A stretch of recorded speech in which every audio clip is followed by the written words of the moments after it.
दुनिया की सबसे बड़ी तबाही शायद एक गोली नहीं, एक समुद्री रास्ता हो सकता है। तेल का खेल और पूरी दुनिया पर कंट्रोल की जंग। मिडिल ईस्ट का तनाव क्या ग्लोबल क्राइसिस बन सकता है? जिस रास्ते से दुनिया चलती है, अगर वही बंद हो जाए तो क्या? कल्पना कीजिए अगर कल सुबह उठते ही पेट्रोल 300 रुपये लीटर हो जाए, फ्लाइट टिकट्स अचानक महंगी हो जाए और पूरी दुनिया की इकोनॉमी हिलने लगे। लेकिन हैरानी की बात यह है कि इसके पीछे वजह कोई वर्ल्ड वॉर नहीं, बल्कि 33 किलोमीटर चौड़ा एक समुद्री रास्ता हो। नाम है स्ट्रेट ऑफ हॉर्मुज, एक ऐसी जगह जिसे दुनिया की ऑयल लाइफलाइन कहा जाता है और आज पूरी दुनिया की नज़र इसी पर टिकी हुई है। लेकिन सवाल यही है कि ईरान को लेकर इतना डर क्यों है और एक्सपर्ट्स क्यों कह रहे हैं कि अगर ईरान ने इस रास्ते पर पूरा कंट्रोल जमा लिया तो दुनिया मुश्किल में पड़ सकती है। आज की इस वीडियो में हम आपको आसान भाषा में समझाएंगे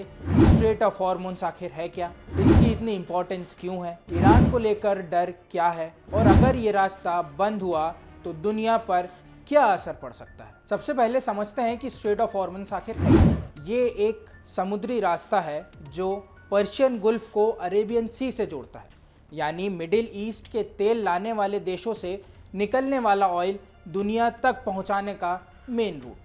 सऊदी अरब, यूएई, कुवैत, ईरान और कतर जैसे देश अपने ज़्यादातर तेल और गैस इसी रास्ते से एक्सपोर्ट करते हैं। अब यहाँ सबसे शॉकिंग बात सुनिए, दुनिया का लगभग 20% ऑयल सप्लाई इसी एक रास्ते से होकर गुजरता है, यानी दुनिया का हर 5वां तेल टैंकर कहीं ना कहीं हॉर्मुज से होकर ही गुजरता है। और यही जगह है, इसे दुनिया की सबसे इम्पोर्टेंट ऑयल चोक पॉइंट भी कहा जाता है। अब सवाल आता है, डर आखिरकार ईरान से क्यों? देखिए, स्ट्रेट ऑफ हॉर्मुज के एक तरफ ईरान मौजूद है और दूसरी तरफ ओमान, लेकिन इस पूरे इलाके में ईरान का काफ़ी ज़्यादा मजबूत इन्फ्लुएंस माना जाता है। सालों से ईरान और अमेरिका के रिश्ते खराब रहे हैं, कभी न्यूक्लियर प्रोग्राम को लेकर तनाव तो कभी सेंसेशन को लेकर टकराव, और जब भी तनाव बढ़ता है ईरान एक चेतावनी ज़रूर देता है, ज़रूरत पड़ी तो हम हॉर्मोन्स बंद कर देंगे। अब सोचिए अगर ये रास्ता बंद हो जाए तो क्या?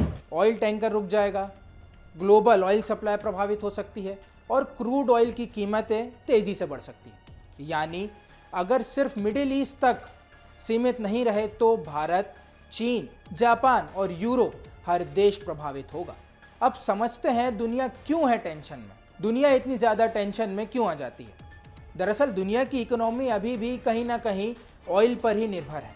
ट्रांसपोर्ट्स, फ्लाइट्स, शिपिंग्स, फैक्ट्रीज, सब कुछ फ्यूल से ही चलता है। अगर ऑयल महंगा हो जाता है तो सिर्फ पेट्रोल ही नहीं बल्कि खाना पीना, चीज़ें, ट्रांसपोर्ट और डेली लाइफ भी महंगी हो जाती हैं। यही एक छोटा समुद्री रास्ता है जो पूरी दुनिया की इन्फ्लेशन बढ़ा सकता है। अब यहाँ एक और बड़ा सवाल आता है, क्या ईरान सच में हॉर्मोन्स बंद कर सकता है? टेक्निकली पूरी तरह से नहीं बंद कर सकता, आसान नहीं है, क्योंकि यह अमेरिका और उसके अलायंस की नेवल फोर्सेस भी मौजूद होती हैं। लेकिन एक्सपर्ट्स का कहना है कि अगर वहीं मिलिट्री टेंशन बढ़ता है तो शिप्स पर हमले शुरू हो जाते हैं, तो बिना रास्ता बंद किए भी ऑयल सप्लाई प्रभावित हो सकती है और मार्केट में पैनिक फैल सकता है। अब बात करते हैं टॉप 5 सबसे बड़े खतरों की जिनसे दुनिया डरती है। पहला, वर्ल्ड इकोनॉमिक शॉक। एक्सपर्ट्स मानते हैं कि अगर लंबे समय तक हॉर्मोन्स प्रभावित रहा तो दुनिया की इकोनॉमिक स्लो डाउन हो सकती है। Number 2, military conflicts.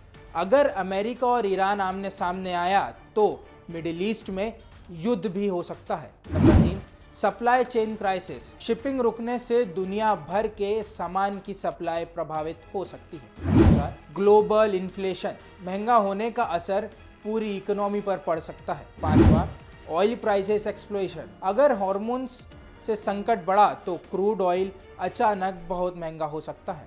लेकिन यहाँ ईरान का भी पक्ष समझना जरूरी है। ईरान कहता है कि अगर हॉर्मोन्स उसके इलाके के पास है और उसे अपनी सुरक्षा सुनिश्चित करनी है तो उसको अपनी सुनिश्चित करने का पूरा अधिकार है। ईरान का ये भी कहना है और ईरान का ये भी आरोप है कि पश्चिम देश मिडिल ईस्ट में अपना दबदबा बनाना चाहता है, यानी मामला सिर्फ ऑयल का ही नहीं बल्कि पावर, पॉलिटिक्स और ग्लोबल कंट्रोल का भी है। तो कुल मिलाकर स्ट्रेट ऑफ हॉर्मुज सिर्फ एक समुद्री रास्ता ही नहीं बल्कि दुनिया की इकोनॉमी की धड़कन है। और यही वजह है कि जब भी तनाव बढ़ता है पूरी दुनिया की चिंता बढ़ जाती है। अब सवाल आपसे, क्या दुनिया को ऑयल के लिए एक ही रास्ता इस्तेमाल करना जरूरी है? और अगर हार्मोन्स में संकट बढ़ता है या संकट आया तो सबसे ज्यादा नुकसान किस देश को होगा? अपनी राय हमें कमेंट सेक्शन में जरूर बताइए और देश दुनिया की तमाम बड़ी खबरों को देखने के लिए बने रहिए हमारे साथ TV7 भारत।